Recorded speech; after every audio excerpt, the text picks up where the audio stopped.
titkár, ha így mondhatom, aki éppen az imént fejezte be előadását a 4. tolerancia tábor keretében. Én arra kérném, hogy mondja el a kedves nézőinknek, hogy gyakorlatilag egy ilyen tábor, egy ilyen előadás, a fiatalok egy ilyen gyülekezete mit jelent a vajdasági kisebbségek szemszögében? A vajdasági kisebbségek szemszögéből. Ez egy nagyon jó kérdés. Valóban én úgy gondolom, hogy Vajdaság egy olyan helyszín, ami ideális egy ilyen toleranciatábor megtartására, mert itt mind ahogy az előbb említette, hogy most tartottam az előadásomat, hogy itt is valójában arra próbáltam kihegyezni a dolgot, hogy a Vajdaságban ez egy ilyen napi gyakorlat, napi alapon próbálunk ugye toleránsak lenni, illetve a mindennapi életünkben ugye találkozunk különböző nemzetiségű emberekkel, így a munkánk, vagy egyéb más, vagy akár a családunkon belül, és ez mind olyan többet tapasztalatot ad nekünk, amit valóban promoválni, hát úgy, hogyha lehet ilyen szabadon fogalmazni, akkor exportálni kell ugye egyéb más régiókba, országokba, ahol ugye homogénebb a helyzet. Szerintem a toleranciatábor valóban egy ilyen nagyon intenzív vegyület, ahol különböző országokból jöttek össze fiatalok, és itt valóban élőben tudják gyakorolni azt, amit mi itt Vajdaságban minden nap mondjuk úgy tapasztalunk. Gyakorlatilag a régi Jugoszlávia, a nagy Jugoszlávia az gyakorlatilag úgy nézett ki, mint az Európai Unió, ahogy kellene, hogy kinézzen.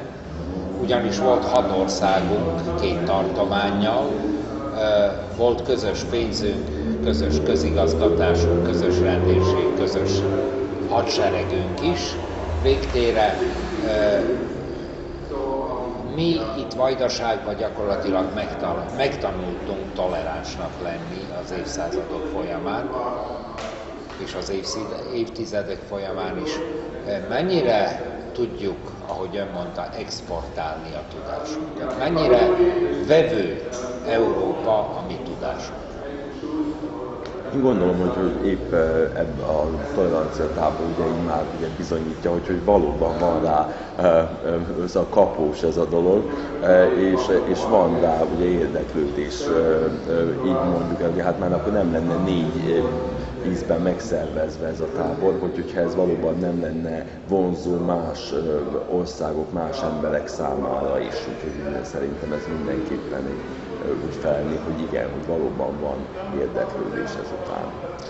Kérem szépen, ha a mai fiatalokat nézzük, ők egészen máshogy látják a dolgokat, mint ahogy látta azt az én generáció, vagy az ön generációja.